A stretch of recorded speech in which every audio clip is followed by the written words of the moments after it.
Parents, I wanted to thank you for coming tonight, and I wanted to express to you how sorry I am that I'm not here. I had a family event that I'm out of town for, and it was scheduled well before tonight's activities had been planned. Moving forward, I want you to know how interested I am in sharing this information with you this evening, and if you have any questions moving forward, please let me know either through email or you can contact me through my website as well. First thing I want to do is introduce myself. My name is Charles Lansing. This is my third year here at Providence High School. I've been teaching Earth and Environmental Science for about 6 years, considering that the 8th grade curriculum that I taught before moving over here is very similar and very much aligned. The one major difference this year is obviously the shift to the Common Core curriculum, which we've worked with diligently over the summer to make sure that our students are exposed to it in a manner that's easy for them to understand, while at the same time providing them opportunities academically that allow them to continue to grow.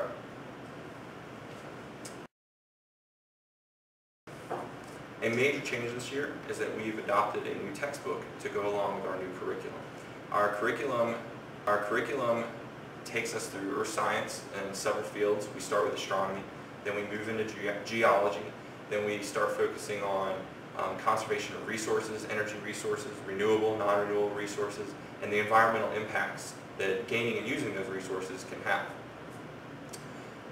To help us deliver this curriculum, we think, a little bit better, the entire Earth Environmental team has adopted A Short History of Nearly Everything by Bill Bryson. As of tonight, our students have read through, or should have read through, Chapter 6. Every chapter is accompanied with a reading guide. They are to complete the reading guide out of class, and then it is turned in and we discuss it in class, and it parallels our curriculum as we move through the year. The book is a tremendous opportunity for students to improve their reading and writing skills, and we're really excited that we've gotten to use it this year. It is a $10 to $15 purchase depending on if you get it on iPad, a Nook, or Kindle, or if you go with a paperback version. And like I said, to the best of my knowledge, all of my students currently have this book and are reading this book. I also hope it's a book that you will take a second to enjoy, as I found it just very well written, very easy to understand, and it flows very well, and it teaches you a lot about earth science.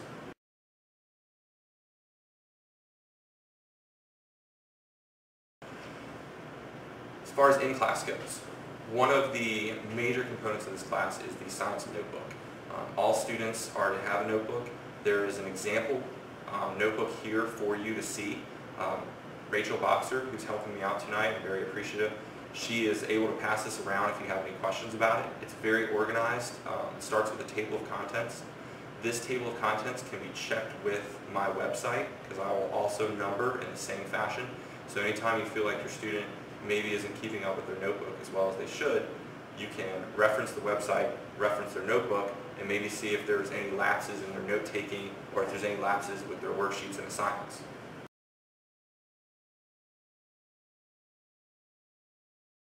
Speaking of websites, my website is what I'd like to think the most interactive, most comprehensive website in our entire school. I invite you to spend 10 minutes of your time at the website and look at all the wonderful things I'm putting on there. I do everything from notes to assignments, day by day. I include links to the interactive blog that our students are writing and that our students are screencasting. And I also include videos of labs that we compile here in class from all of the students. So it's a really good chance for the students to kind of show off their work on my website as well, and it's a wonderful chance for you to see all of the things that we're doing in class.